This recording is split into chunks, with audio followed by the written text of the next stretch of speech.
आज हम भगवत गीता के चौथे अध्याय के 42वें श्लोक से सीखेंगे self management life management lesson. तो चलिए सबसे पहले इस श्लोक को गायन के द्वारा सुनते हैं।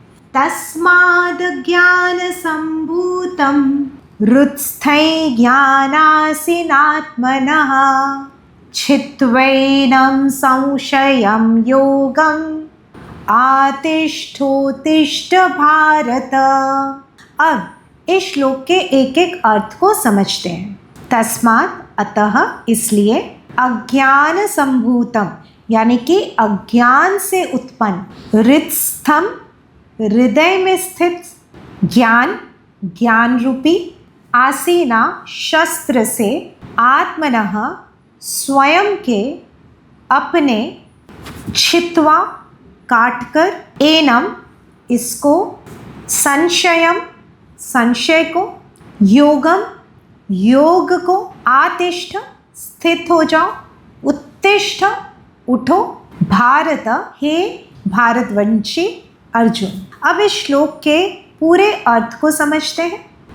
श्री कृष्ण अर्जुन से कहते हैं, इसलिए तुम्हारे हृदय में जो भी अज्ञान के कारण संशय उठ रहे हैं यानी कि डाउट हो रहे हैं, ज्ञान रूपी शस्त्र से काट डालो। हे भारत अर्जुन, इस प्रकार के योग द्वारा तुम स्थित हो जाओ और युद्ध के लिए खड़े हो जाओ।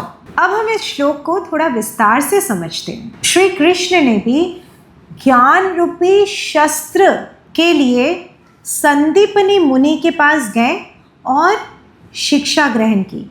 इतने विनम्रता से शिक्षा ग्रहण की कि वे 64 कलाओं का शिक्षा प्राप्त किया। आप देखिए, आपके जैसे स्कूल में सब्जेक्ट्स होते हैं ना, भूगोल है, इतिहास है, मैथ्स है, गणित है, इस तरह के काफ़ी सारे सब्जेक्ट्स हैं। उसी तरह से आप दूसरे शिक्षा भी ग्रहण करते हैं, जैसे कि स्पोर्ट्स में आप जा रहे हैं या संगीत की कला आप सीख रहे हैं। इस प्रकार से श्री कृष्ण 64 कलाओं की शिक्षा प्राप्त की, क्योंकि अगर हम शिक्षा प्राप्त करेंगे, ज्ञान प्राप्त करेंगे, वही हमारे लिए शस्त्र बन जाएगा और हम उस शस्त्र से किसी भी प्रकार के अज्ञानता को हम मार पाएंगे, चाहे वो अज्ञानता बाहर है चाहे भीतर है। अज्ञानता यदि बाहर है, यदि आप शिक्षा ग्रहण कर पाएंगे तो ही तो, अगर आपके परिवारजन हैं जो शिक्षित नहीं हैं, आप उनको पढ़ा पाएंगे, आगे जाके आप कई और लोगों को शिक्षित कर पाएंगे। इसी प्रकार से आपके मन में जो अज्ञानता है उसको भी तो आप दूर कर पाएंगे। जैसे कि आपको कोई भी चीज़ पे क्रोध आ जाता है, छोटी छोटी बातों पे क्रोध आ जाता है, तो अगर आप ये ज्ञान अर्जित करेंगे कि अच्छा, ये क्रोध मुझे उसकी वजह से नहीं आ रहा है, ये मेरे भीतर कोई एक वीकनेस है जिसकी वजह से मुझे क्रोध आ रहा है, तो इस तरह के ज्ञान जब आप प्राप्त करेंगे तो क्या होगा, अंदर आपके जितने भी दोष हैं, क्रोध का दोष, जेलसी का दोष, लालच का दोष, ये सारे दोष को आप धीरे धीरे करके ख़त्म कर पाएंगे। नहीं तो आप देखेंगे कुछ बच्चे होते हैं जो बाहरी सुंदरता की तरफ बहुत ज़्यादा रुचि रखते हैं। वो क्या करते हैं, बाल स्पाइक्स बना लेंगे, ऐसा शो करेंगे कि मेरे से बड़ा तो हीरो कोई नहीं है, ऐसा ड्रेस पहन लेंगे, कपड़े पहन लेंगे जो कि ऐसा लगे कि, और ऐसे चलेंगे जैसे कि लगता है कि पता नहीं वो कौन से फिल्म का कोई हीरो है। पर सच्चा हीरो वो है जो ज्ञान को विकसित करे, जो शिक्षा ग्रहण करके आगे बढ़ सके। भारत में भी बहुत सारे ऐसे लोग हैं जो देखने में आप बोल नहीं सकते हैं कि ये बहुत खूबसूरत थे, पर ये ज़रूर आप बोल सकते हैं कि वो ज्ञानी है और उनकी तरफ लोग आकर्षित स्वयं ही हो जाते हैं। जैसे कि APJ अब्दुल कलाम हमारे भारत के प्रेसिडेंट थे और उनके प्रति हर कोई आकर्षित होते थे। ऐसा नहीं बोल सकते वो कोई फिल्म के हीरो जैसे दिखते थे, लेकिन हीरो ज़रूर थे।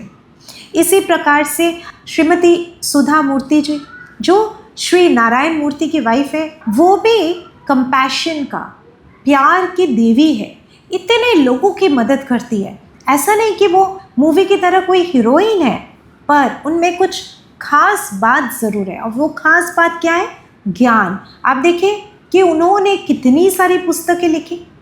दूसरी महिला लता मंगेशकर, लता मंगेशकर संगीत की देवी मानी जाती है। गीत के क्षेत्र में उन्होंने इतने अध्ययन किए कि अपने आप को ज्ञान के उस शस्त्र को वो हर दिन रियाज के द्वारा उसको धार करती जाती थी। जो भी आप एरिया चूज़ करें अपने लाइफ में, उसमें ज्ञान के शस्त्र को उसको धार दीजिए। शिक्षा को इस तरह से आप ग्रहण कीजिए जिस तरह से आप उस ज्ञान को आप समाज के लिए प्रयोग कर सकें। तभी तो हमारा पूरा समाज ज्ञान के द्वारा विकसित हो पाएगा।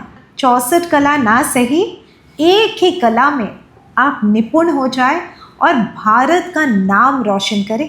अब आज का अभ्यास कार्य, आपको अपने नोटबुक में ये लिखना है कि आप कौन से एरिया में ज्ञान प्राप्त करना चाहेंगे और उस एरिया में हर दिन थोड़ा वक्त दें।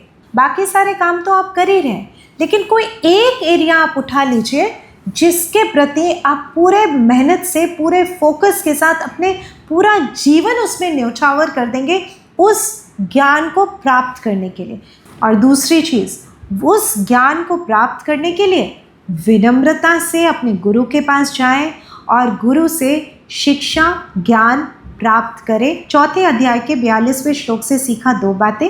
पहला, ज्ञान को अपना हथियार बनाएं अपने भीतर के सारे अज्ञान का नष्ट करने के लिए।